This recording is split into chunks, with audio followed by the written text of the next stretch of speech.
폭언을 하고 물을 뿌린 사람들에 대해 정식 수사 의뢰를 요청했다고 합니다. 아, 이거 진짜 너무 심하시더라고요. 그 아주머니더라고요. 어떤 아주머니인데 뒤에서 물병을 던졌는데 동영상에도 잡혔어요. 금방 잡혀요. 윤석열 중앙지검장이 엄정 수사를 지시했죠. 이에 대해서. 나는 이 아줌마들 발언이 이해가 안 돼요. 나라를 이 지경으로 만들었는데 무슨 특검이냐. 이게 이재용을 처벌하는 것과 무슨 상관이죠? 박용수 특별검사가 목표였군요. 이분들한테는. 그러니까 이재용을 더 강하게 처벌해라. 예. 우리 박근혜 공주가 예. 강요에 의한 뇌물수수죄로 들어가지 않게 그냥 단순 뇌물수수죄로 끝나게 이재용을 강하게 기소하고 수사하지 왜 이렇게 약하게 했냐. 이런 거 아닌가요? 총만 있으면 죽여버리겠다. 이거 어떻게 해석해야 되는 거예요, 이거를? 목적어가 없네. 안타깝게도. 예. 뭐 살인, 미수, 협박 막 이런 걸로 집어넣을 수 없나요? 이거 폭행이에요. 예. 이게 특검에 물병 던졌으면 폭행이기 때문에 이거는 뭐 빼도 박도 못하고요. 사실 이 사람들이 그동안 그 재판에 보면 우리가 초기에는 박근혜 이재용 재판에 우리가 공판에 우리가 참관 신청을 하고 그랬잖아요. 예. 인터넷으로. 근데 그게 좀 열기가 뜸해진 사이에 이쪽 부류에 있는 이 양반들이 새벽부터 가서 줄 서가지고 번호표를 받아가지고 입장을 했어요. 때로. 그러다 보니까 이 사람들이 다 그런 사람들이 많은 거예요. 그 안에 막 태극기 옷 입고 들어가고 막 이런 사람들이 많았었던 거예요. 그래서 지금 이재용 결심 공판이 벌어진 이후에 법원에서 다시 직전과 같이 이렇게 줄 서서 번호표 받아서 입장하는 게 아니라 신청을 받아서 추첨을 해서 해주는 걸로 예전에 이제 인터넷 신청하면 추첨해서 해줬거든요. 그런 방식으로 다시 전환하겠다. 이렇게 발표를 한 상황이고요. 어쨌거나 그 박영수 특검한테 욕설을 했던 그 아주머니들, 아저씨들 정말 시급하겠네요. 무서운 게 없으니까 그런 식으로 행동하지 않았나 아니, 싶어요. 그런 분들은 확실히 겁 많아요. 특검법에 이런 게 있대요. 위계 또는 위력으로서 특별검사 등의 직무 수행을 방해한 자는 5년 이하의 징역에 처하도록 돼 있다. 이 정도 5년 이하의 징역 정도로 명시가 돼 있으면 확실하게 수사하거든요. 이게 피의자 참고인 다 이렇게 불러가지고 몇 번에 걸쳐서 진술 듣고 이제 조사를 하기 때문에 그 과정에서 일단 충분히 쫍니다. 기본적으로.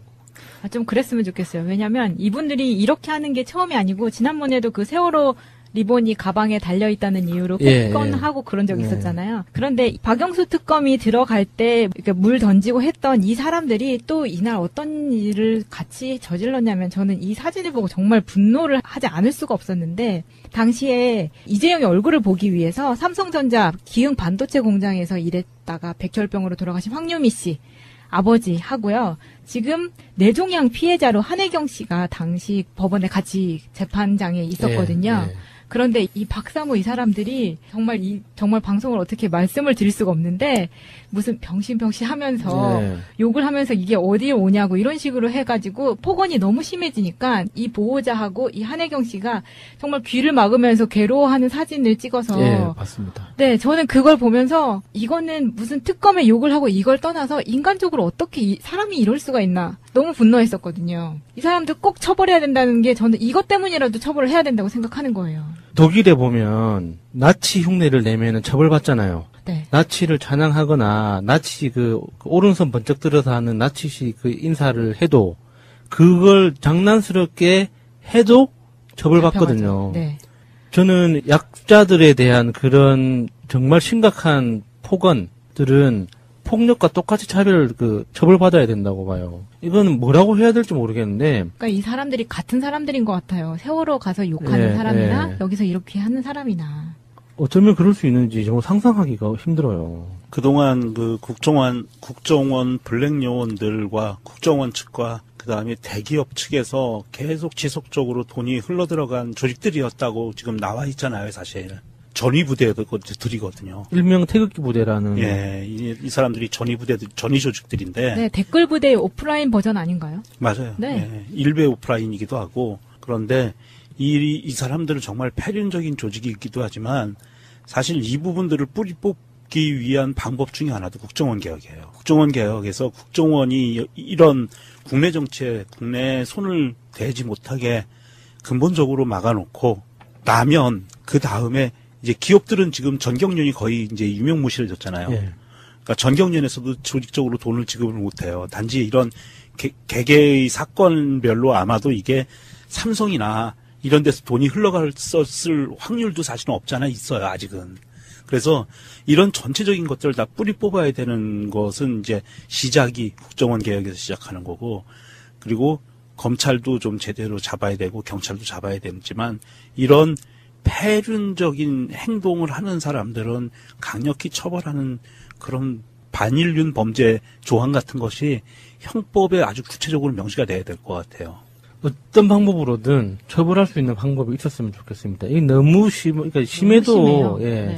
뭐 현재는 뭐 모욕죄, 뭐 이 정도. 네, 이거 공개적으로 한 거니까 모욕죄는 성립이 되는 거잖아요. 예, 그 정도예요. 아직은 우리나라 형법상. 근데 이거는 반인륜 범죄로 다스려야 된다고 봐요. 아까 예수님이 잘 얘기하셨는데 그 나치한테 격리하는 방식, 그거 독일에서는 형사처벌이고요. 며칠 전에 대한민국 국민 한 분이 장난으로 독일에 가서 그 인사를 했다가 잡혔어요. 그래서 그 사람은 형사처벌 받을 겁니다. 독일에서. 그렇게 강력한 그 반인륜 범죄에 대한 조항을 넣으면 돼요. 그거 아주 쉽습니다. 그 형법만 개정을 하면 되는 거거든요. 헌법 조항 개정이나 형법 개정하면 되는 부분이고요. 의지만 있으면 된다. 근데 이런 장면이 사회적으로 굉장히 만연되어 있는 것도 사실인 것 같아요. 예를 들어서 뭐 학교 폭력 아니면 그냥 정말 그냥 사회생활에서 폭력도요. 가해자 관계자가 피해자한테 욕하는 거랑 지금 상황이 똑같은 거거든요. 그건 가만 놔둘 수 없는 거잖아요. 언제부터인지 모르지만 우리가 굉장히 잔인하고 비합리적인 상황을 어쩔 수 없이 받아들인다고 해야 되나? 제가 TV를 잘 안 보는데 우연찮게 케이블 TV에서 하는 드라마를 보게 됐어요. 사이비 종교 집단의 어떤 부작용을 다루는 그런 내용이었는데 거기 고등학교에서 아이들이 친구들을 괴롭히는 그 집단 따돌림 하는 장면이 나왔었거든요. 근데 제가 굉장히 충격을 받았던 게 괴롭히는 아이들이 한 명의 괴롭힘을 당하는 아이를 책상 위에 세워놓고 자유행위를 시키는 거예요. 상황 자체가. 그래서 그 자유행위를 시킨 그 아이들이 구경하고 있고 그 아이는 이제 그 맞은 아이는 이제 바지를 내릴까 말까 이렇게 아마 고민하고 있는 그 상황에서 자기 여동생이 대신 내가 옷을 벗겠다 하는 이제 이런 그 장면이었거든요. 정말 저는 좀 상상하기 힘든 거죠. 근데 그걸 현실에 있었기 때문에 작가들이 써냈다고 봐요. 그런 것들이 작품으로 나온다는 것도 놀라운 거지만 그게 재방송이었거든요. 그러니까 바로 본방이 아니라 재방송이었기 때문에 어느 정도 시청률이 나왔기 때문에 재방송을 하는 거잖아요. 그러니까 그런 상황들이 너무 끔찍하게 느껴지는 거예요. 아, 정말 끔찍해요. 그러니까 이게 태극기 부대가 삼성전자 피해자들한테 이렇게 정말 몹쓸 욕을 하는 이런 상황들에 대해서 단순히 그 사람들을 무식하다고 욕을 해야 되는 건지, 안 그러면 정말 나쁜 사람이라고 욕을 해야 되는 건지, 모르면 그럴 수 있다라고 봐줘야 되는 건지 좀 헷갈리는 거예요. 아니요, 모르면 그럴 수 있다라고 봐줄 수는 없는 것 같아요. 모르면 닥치고 있어야죠. 아, 이게 지금 그 관련 기사라던가 SNS 반응을 봐도 사실은 저는 뭐 지금 오늘의 키워드는 이제 박영수 특검의 그 모욕적인 그런 장면이지만 이것과 관련을 해서 한혜경 씨가 지금 한혜경 씨 엄마가 이런 그런 모욕을 받고 벽을 붙잡고 울고 있는 장면이라던가 네.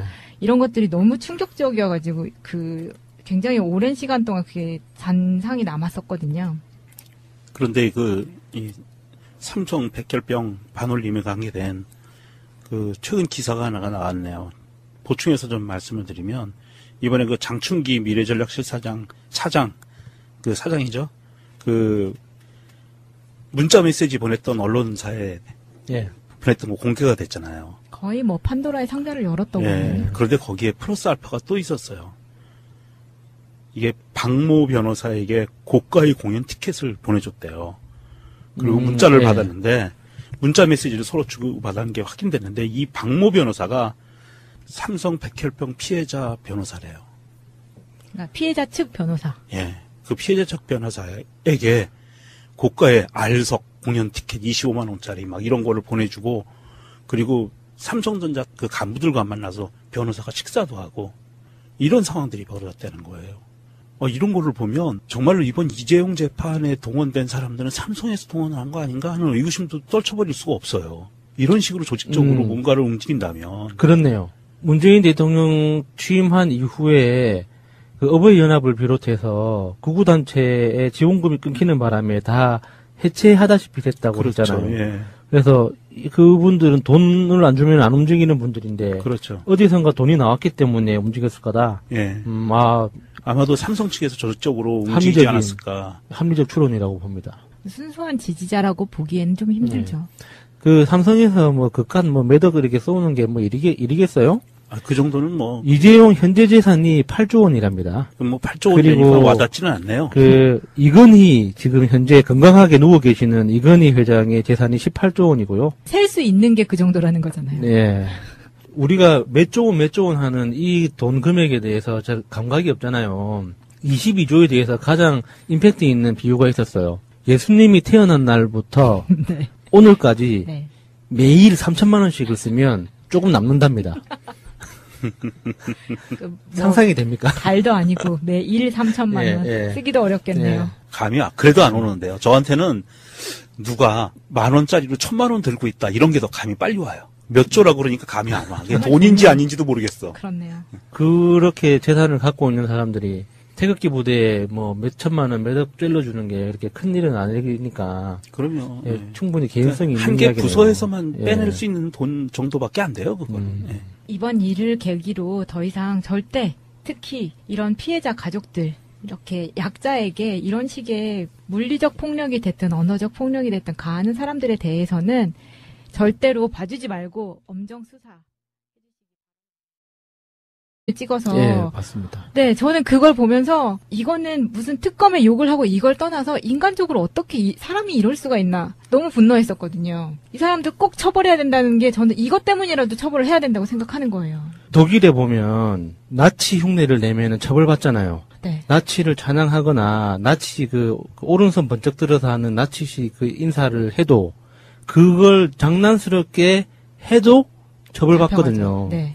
저는 약자들에 대한 그런 정말 심각한 폭언들은 폭력과 똑같이 처벌받아야 된다고 봐요. 이건 뭐라고 해야 될지 모르겠는데. 그러니까 이 사람들이 같은 사람들인 것 같아요. 세월호 가서 욕하는 사람이나 여기서 이렇게 하는 사람이나. 어쩌면 그럴 수 있는지 정말 상상하기가 힘들어요. 그동안 그 국정원 블랙 요원들 이거를 목조고가 없네. 안타깝게도. 예. 살인 미수 협박 이런 걸로 집어넣을 수 없나요? 이거 폭행이에요. 예. 이게 특검에 물병 던졌으면 폭행이기 때문에 이거는 빼도 박도 못 하고요. 사실 이 사람들이 그동안 그 재판에 보면 우리가 초기에는 박근혜 이재용 재판에 우리가 공판에 우리가 참관 신청을 하고 그랬잖아요. 예. 인터넷으로. 근데 그게 좀 열기가 뜸해진 사이에 이쪽 부류에 있는 이 양반들이 새벽부터 가서 줄 서가지고 번호표를 받아가지고 입장을 했어요. 때로. 그러다 보니까 이 사람들이 다 그런 사람들이 많은 거예요. 그 안에 막 태극기 옷 입고 들어가고 막 이런 사람들이 많았었던 거예요. 그래서 지금 이재용 결심 공판이 벌어진 이후에 법원에서 다시 직전과 같이 이렇게 기본적으로 좀 그랬으면 좋겠어요. 왜냐하면 이분들이 이렇게 하는 게 처음이 아니고 지난번에도 그 세월호 리본이 가방에 달려있다는 이유로 폭언하고 그런 적이 있었잖아요. 그런데 박영수 특검이 들어갈 때 물 던지고 했던 이 사람들이 또 이날 어떤 일을 같이 저질렀냐면 저는 이 사진을 보고 정말 분노를 하지 않을 수가 없었는데 당시에 이재용의 얼굴을 보기 위해서 삼성전자 기흥 반도체 공장에서 일했다가 백혈병으로 돌아가신 황유미 씨 아버지 하고요. 지금 뇌종양 피해자로 한혜경 씨가 당시 법원에 같이 재판장에 있었거든요. 그런데 이 박사모 이 사람들이 정말 방송을 어떻게 말씀을 드릴 수가 없는데 무슨 병신 하면서 욕을 하면서 이게 어디에 오냐고 이런 식으로 해가지고 폭언이 너무 심해지니까 이 보호자하고 이 한혜경 씨가 정말 귀를 막으면서 괴로워하는 사진을 폭언을 하고 물을 뿌린 사람들에 대해 정식 수사 의뢰를 요청했다고 합니다. 이거 진짜 너무 심하시더라고요. 그 아주머니더라고요. 어떤 아주머니인데 뒤에서 물병을 던졌는데 동영상에도 잡혔어요. 금방 잡혀요. 윤석열 중앙지검장이 엄정 수사를 지시했죠. 이에 대해서. 나는 이 아줌마들 발언이 이해가 안 돼요. 나라를 이 지경으로 만들었는데 무슨 특검이냐. 이게 이재용을 처벌하는 것과 무슨 상관이죠? 박용수 특별검사가 목표였군요. 이분들한테는. 그러니까 이재용을 더 강하게 처벌해라. 예. 우리 박근혜 공주가 예. 강요에 의한 뇌물수수죄로 들어가지 않게 그냥 단순 뇌물수수죄로 끝나게 이재용을 강하게 기소하고 수사하지 왜 이렇게 약하게 했냐 이런 거 아닌가요? 총만 있으면 죽여버리겠다. 이거 어떻게 해석해야 되는 거? 줄 서서 번호표 받아서 입장하는 게 아니라 신청을 받아서 추첨을 해서 해주는 걸로 예전에 이제 인터넷 신청하면 추첨해서 해줬거든요. 그런 방식으로 다시 전환하겠다 이렇게 발표를 한 상황이고요. 어쨌거나 박영수 특검한테 욕설을 했던 그 아주머니들, 아저씨들 정말 시급하겠네요. 무서운 게 없으니까 그런 식으로 행동하지 않았나 아니요, 싶어요. 그런 분들은 확실히 겁 많아요. 특검법에 이런 게 있대요. 위계 또는 위력으로서 특별검사 등의 직무수행을 방해한 자는 5년 이하의 징역에 처하도록 돼 있다. 이 정도 5년 이하의 징역 정도로 명시가 돼 있으면 확실하게 수사하거든요. 이게 피의자 참고인 다 이렇게 불러가지고 몇 번에 걸쳐서 진술 듣고 이제 조사를 하기 때문에 그 과정에서 일단 충분히 쫍니다.